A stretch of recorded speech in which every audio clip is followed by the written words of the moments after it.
ഒന്ന് മക്കബായർ 6-ാം അധ്യായം. അന്തിയോക്കസ് എപ്പിഫാനസിന്റെ മരണം.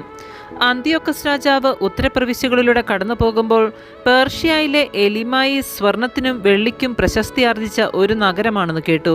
ഫിലിപ്പിന്റെ പുത്രനും ഗ്രീക്കുകാരെ ആദ്യം ഭരിച്ച മക്കെദോനിയ രാജാവുമായ അലക്സാണ്ടർ ഉപേക്ഷിച്ചിട്ട് പോയ സ്വർണ പരിചകൾ, കവചങ്ങൾ, ആയുധങ്ങൾ എന്നിവ സൂക്ഷിക്കപ്പെട്ടിരിക്കുന്നു. അവിടുത്തെ ക്ഷേത്രം വളരെ സമ്പന്നമായിരുന്നു. അതിനാൽ അന്തിയോക്കസ് വന്ന് നഗരം പിടിച്ചടക്കി കൊള്ള ചെയ്യാൻ ശ്രമിച്ചു. പക്ഷേ അത് സാധിച്ചില്ല. കാരണം അവൻ്റെ തന്ത്രം മനസ്സിലാക്കിയ നഗരവാസികൾ അവനോട് യുദ്ധം ചെയ്ത് ചെറുത്ത് നിന്നു. യുദ്ധകളത്തിൽ നിന്ന് പലായനം ചെയ്ത അന്തിയോക്കസ് ഭഗ്നാശനായി ബാബിലോണിലേക്ക് പിൻവാങ്ങി.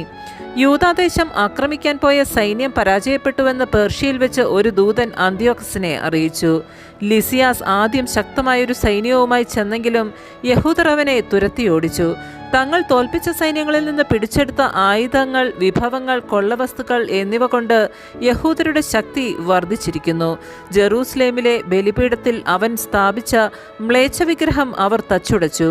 വിശുദ്ധ മന്ദിരത്തിനു ചുറ്റും മുൻപുണ്ടായിരുന്നതുപോലെ ഉയരമുള്ള മതിലുകൾ പണിയുകയും അവൻ്റെ നഗരമായ ബത്സൂറിനെ കോട്ടകെട്ടി സുശക്തമാക്കുകയും ചെയ്തിരിക്കുന്നു.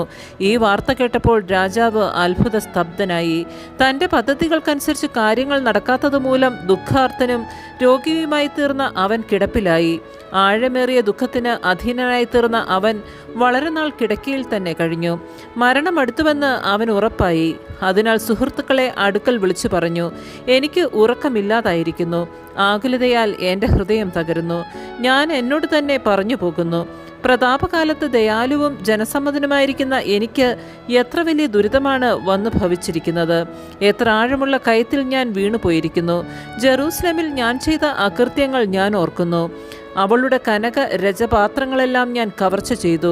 ഒരു കാരണവും കൂടാതെ യൂദാ നിവാസികളെ നശിപ്പിക്കാൻ ഞാൻ സൈന്യത്തെ വിട്ടു. ഇതിനാലാണ് ഈ അനർത്ഥങ്ങൾ എനിക്ക് വന്നുകൂടിയതെന്ന് ഞാൻ അറിയുന്നു. ഇതാ അന്യദേശത്ത് കിടന്ന് ദുഃഖാധിക്യത്താൽ ഞാൻ മരിക്കുന്നു. അനന്തരം അവൻ സ്നേഹിതന്മാരിൽ ഒരുവനായ ഫിലിപ്പിനെ വിളിച്ച് അവനെ തൻ്റെ സാമ്രാജ്യത്തിൻ്റെ അധിപനായി നിയമിച്ചു. തൻ്റെ പുത്രനായ അന്തിയോക്കസിനെ കിരീട അവകാശിയായി വളർത്തിക്കൊണ്ടുവരണമെന്ന നിർദ്ദേശത്തോടുകൂടി അവൻ ഫിലിപ്പിന് തൻ്റെ കിരീടവും മേലങ്കിയും മുദ്രമോതിരവും നൽകി. അന്തിയോക്കസ് രാജാവ് 141-ാം വർഷം അവിടെ വെച്ച് മരണമടഞ്ഞു. രാജാവ് മരിച്ചതറിഞ്ഞ ലിസിയാസ് രാജാവിൻ്റെ പുത്രനും താൻ ബാല്യം മുതലേ വളർത്തിക്കൊണ്ടു വന്നവനുമായ അന്തിയോക്കസിനെ രാജ്യഭരണം ഏൽപ്പിക്കുകയും അവന് യൂപ്പാത്തോർ എന്ന് പേര് നൽകുകയും ചെയ്തു. ഇക്കാലത്ത് കോട്ടയിലുണ്ടായിരുന്നവർ വിശുദ്ധ മന്ദിരത്തിനു ചുറ്റും ഇസ്രയേലിനെ വളഞ്ഞ് അവരെ ദ്രോഹിക്കുവാനും വിജാതിയരെ ശക്തിപ്പെടുത്തുവാനും കിണഞ്ഞു പരിശ്രമിക്കുകയായിരുന്നു. അവരെ നശിപ്പിക്കാൻ യൂദാസ് നിശ്ചയിച്ചു. അതിനായി അവൻ ജനത്തെ വിളിച്ചുകൂട്ടി. 150-ാം വർഷം അവർ ഒത്തൊരുമിച്ച് കോട്ട ആക്രമിച്ചു. ഉപരോധത്തിനായി യൂദാസ് ഗോപുരങ്ങളും യന്ത്രമുട്ടികളും സ്ഥാപിച്ചു. എന്നാൽ ശത്രുക്കളുടെ കാവൽ സേനയിൽ ചിലർ ആക്രമണത്തിൽ നിന്ന് രക്ഷപ്പെട്ടു. അധർമ്മികളായ കുറെ ഇസ്രയേലരും അവരോട് ചേർന്നു. അവർ രാജാവിൻ്റെ അടുക്കൽ ചെന്ന് പറഞ്ഞു, നീതി നടത്തുവാനും ഞങ്ങളുടെ സഹോദരന്മാർക്ക് വേണ്ടി പ്രതികാരം ചെയ്യുവാനും അങ്ങ് എത്ര കാലം വൈകും? അങ്ങയുടെ പിതാവിനെ സേവിക്കുവാനും അവൻ്റെ കൽപ്പനകൾ പാലിക്കുവാനും ആജ്ഞകൾ അനുസരിക്കുവാനും ഞങ്ങൾ തയ്യാറായിരിക്കുന്നു. അതിൻ്റെ പേരിൽ ഞങ്ങളുടെ ആളുകൾ തന്നെ കോട്ട ആക്രമിക്കുകയും ഞങ്ങളുടെ ശത്രുക്കളാവുകയും ചെയ്തിരിക്കുന്നു. മാത്രമല്ല, ഞങ്ങളിൽ പിടികിട്ടിയവരെ അവർ വധിക്കുകയും ഞങ്ങളുടെ വസ്തുവകകൾ കൈയടക്കുകയും ചെയ്തു. ഞങ്ങളെ മാത്രമല്ല അയൽ രാജ്യങ്ങളെയും അവർ ആക്രമിച്ചിരിക്കുന്നു. ഇപ്പോൾ അവർ ജെറൂസലേം കോട്ട പിടിച്ചെടുക്കാൻ അതിനെതിരെ പാളയം അടിച്ചിരിക്കുകയാണ്. വിശുദ്ധ മന്ദിരവും ബത്സൂറും അവൻ കോട്ട കെട്ടി സുരക്ഷിതമാക്കി കഴിഞ്ഞു. അങ്ങ് അവരെ ഉടനെ തടയുന്നില്ലെങ്കിൽ അവർ ഇനിയും മുന്നേറും. പിന്നീട് അവരെ നിയന്ത്രണത്തിലാക്കാൻ അങ്ങേക്ക് സാധിക്കാതെ വരും.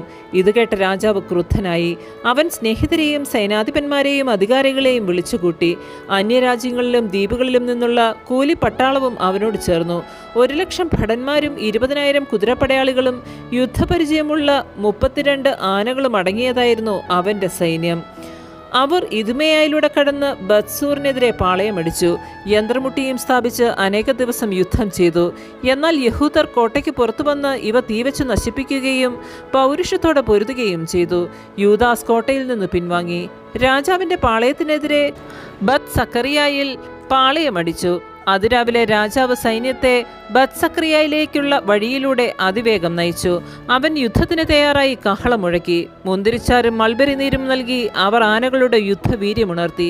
സേനാവ്യൂഹത്തിൽ പലയിടത്തായി അവയെ നിർത്തി. ഓരോ ആനയോടും കൂടെ ഇരുമ്പ് കവചവും പിത്തള തൊപ്പിയും ധരിച്ച 1000 ഭടന്മാരെയും സമർത്ഥരായ 500 കുതിരപ്പടയാളികളെയും നിർത്തി.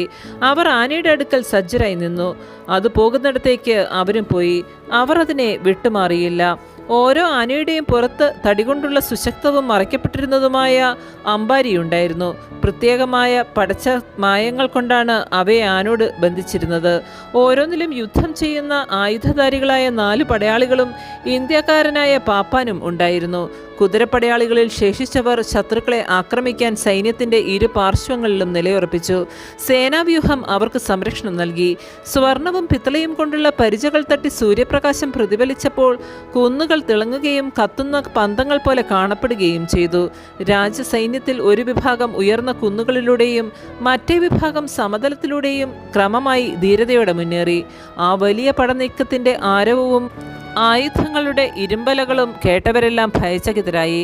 ആ വ്യൂഹം അത്രയ്ക്ക് വലുതും ശക്തവുമായിരുന്നു. ആമേൻ. പരിശുദ്ധ പരമാ ദിവ്യകാരുണ്യത്തിന് എന്നേരവും ആരാധനയും സ്തുതിയും പുകഴ്ചയും ഉണ്ടായിരിക്കട്ടെ.